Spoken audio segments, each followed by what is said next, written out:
Hello students, आज हम लोग ब्रायोफाइटा पढ़ेंगे। ब्रायोफाइटा क्या होते हैं? हम इनको मॉसेस भी कहते हैं, मॉस प्लांट्स, और हॉर्नवर्ड्स भी कहते हैं, और लीवरवर्ड्स भी कहते हैं, क्योंकि इनकी जो सेल्स होती है वो लीवर जैसी सेल्स होती हैं, इसलिए इनको लीवरवर्ड्स भी कहते हैं। ब्रायोफाइट्स थैलोफाइटा का ही पार्ट है। थैलोफाइटा आपको पता है क्या होते हैं? जिनके प्लांट को रूट, स्टेम और लीफ में नहीं बांट सकते हैं। तो ब्रायोफाइटा में क्या क्या होता है? इसमें क्लोरोफिल होते हैं। क्लोरोफिल कौन से? A and B. और साथ में एसेसरीज पिगमेंट्स होते हैं। कौन कौन से? ज़ैंथोफिल्स एंड कैरोटीनाइड्स। ब्रायोफाइटा जो है डैम्प सॉइल में होते हैं, जहाँ पर पानी ज़रूरी होता है। इनका ये कैरेक्टर एल्गी से रिजेंबल करता है, जिसमें पानी की ज़रूरत होती है रिप्रोडक्शन में। इसके कैरेक्टरिस्टिक क्या होते हैं? ये नॉन वेस्कुलर प्लांट्स होते हैं, यानी इनके अंदर जाइलम और फ्लोएम नहीं होता है। ये ऑटोट्रॉफिक प्लांट्स होते हैं। ब्रायोफाइटा ऑटोट्रॉफिक, आपको पता है, जो प्लांट्स अपना खाना खुद बनाते हैं फोटोसिंथेसिस से, हम उनको ऑटोट्रॉफिक प्लांट्स कहते हैं। इनकी स्पीशीज़ अराउंड 25,000 होती है वर्ल्ड में। ये साथ में बहुत सारे प्लांट्स इकट्ठा होते हैं। अगर आपने देखा होगा, जिसको आप काई कहते हैं, वो सारे ब्रायोफाइट्स होते हैं। मॉस प्लांट्स आप गमले में देख सकते हैं, दीवार पर देख सकते हैं। जिसको आप काई कहते हैं, that is bryophyta. All plants are bryophytes. ये कारपेट जैसे दिखाई देते हैं, ग्रीन कलर के सॉफ्ट इनकी फॉलिएट लीफ होती है, और सरफेसेस पर बहुत ज़्यादा होते हैं, लेकिन जहाँ पर पानी होता है मोस्टली वहाँ पर होते हैं। इनका स्ट्रक्चर कैसा होता है? इनके नीचे ज़मीन पर चिपकने के लिए या सरफेस से चिपकने के लिए राइजोइड्स होते हैं। वो लोग जो राइजोइड्स होते हैं, मल्टी सेलुलर हो सकते हैं, सिंगल सेलुलर भी हो सकते हैं, और ये अटैच रहते हैं कहाँ? किसी सरफेस से या मिट्टी से वो अटैच होते हैं, rhizoid, just to take nutrition and water from the soil. लिखा है इसमें, actively extract minerals and water from the substrate. Substrate मतलब जहाँ से वो चिपके हैं, वहाँ से वो पानी लेते हैं, मिनरल्स लेते हैं, न्यूट्रिशन लेते हैं अल्टीमेटली। या फिर इनमें स्टॉक होता है। स्टॉक मतलब जो चिपक जाता है, लास्ट वाली cell acts like a stalk. Stalk मतलब चिपकने वाली last cell. The stem like structure of bryophyta. ये ब्रायोफाइटा में ऐसे दिखाई देता है जैसे कि तना आप देखेंगे फ्यूनेरिया में। तो ये फ्यूनेरिया में एक स्टेम जैसे छोटा सा होता है, लेकिन वो एक्चुअली स्टेम नहीं होता, लेकिन वो चिपका होता है ज़मीन से, तो वो स्टेम जैसा लगता है, but that is a stock. इसके स्ट्रक्चर में क्या होता है? ये गैमेटोफिटिक प्लांट्स होते हैं, यानी कि इनके अंदर रिप्रोडक्शन गैमीट से होता है, और ये हैप्लॉइड प्लांट्स हैं। हैप्लॉइड मतलब क्रोमोसोम नंबर n। तो लेकिन ये क्या करते हैं? रिप्रोडक्शन के बाद स्पोरोफाइट बनाते हैं, और इनका स्पोरोफाइट इन्हीं से अटैच रहता है, प्लांट से ही अटैच रहता है। उसको हम कैप्सूल कहते हैं। तो capsule haploid spores that are produce during meiosis. Meiosis के बाद जो हैप्लॉइड स्पोर्स बनते हैं, वो कैप्सूल में बनते हैं, और वो नीचे गिरते हैं, फिर ही दूसरा नया प्लांट बनता है।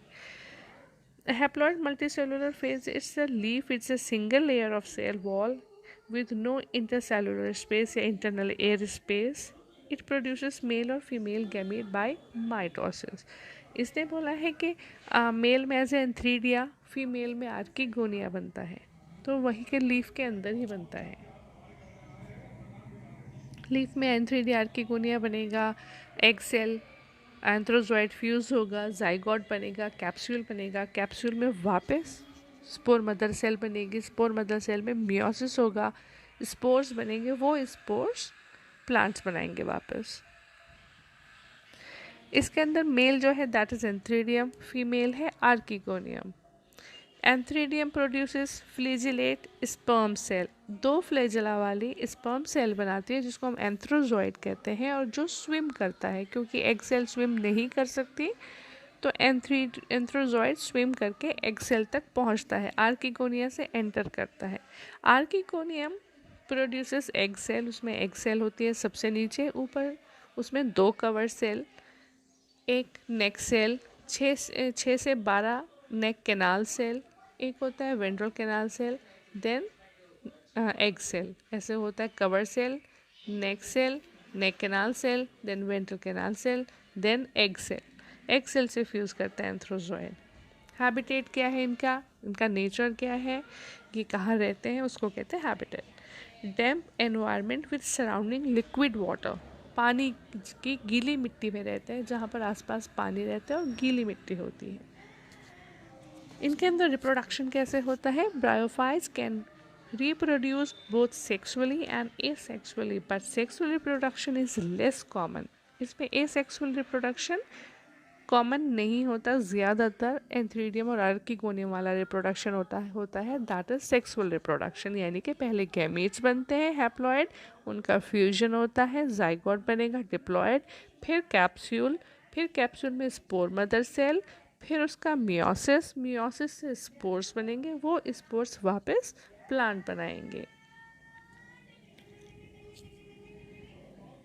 इसमें वाटर एसेंशियल होता है, रिप्रोडक्शन के लिए वाटर इज़ एसेंशियल, पानी की बहुत ज़्यादा ज़रूरत होती है, बिना पानी के रिप्रोडक्शन नहीं होता, क्योंकि एंथ्रोजोइड स्विम नहीं कर पाएगा बिना पानी के। कि इसकी लाइफ साइकिल है,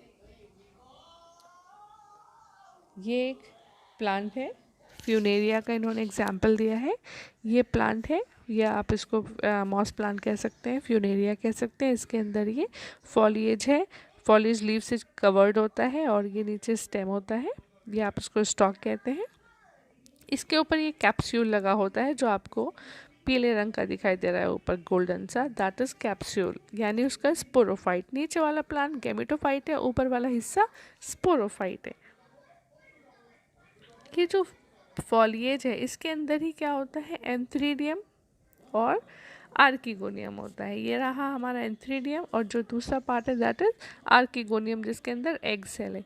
ये दोनों फ्यूज होंगे, जाइगोट बनाएंगे, जाइगोट जर्मिनेट करेगा और क्या बनाएगा, प्लांट के ऊपर ही चिपका रहता है, स्पोरोफाइट बनाएगा, जिसको हमने कैप्सूल कहा।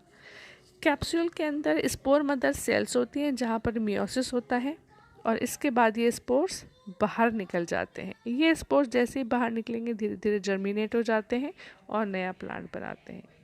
तो पहले हैप्लॉइड होता है, जाइगोट जब बनता है डिप्लॉइड होता है, स्पोरोफाइट बनता है तो भी ये स्पोरोफिटिक कंडीशन में होता है। उसके बाद जहाँ मियोसिस हो जाता है वापस गैमेटोफिटिक स्टेज पे आ जाता है, इसको हम कहते हैं ऑल्टरनेशन ऑफ जनरेशन।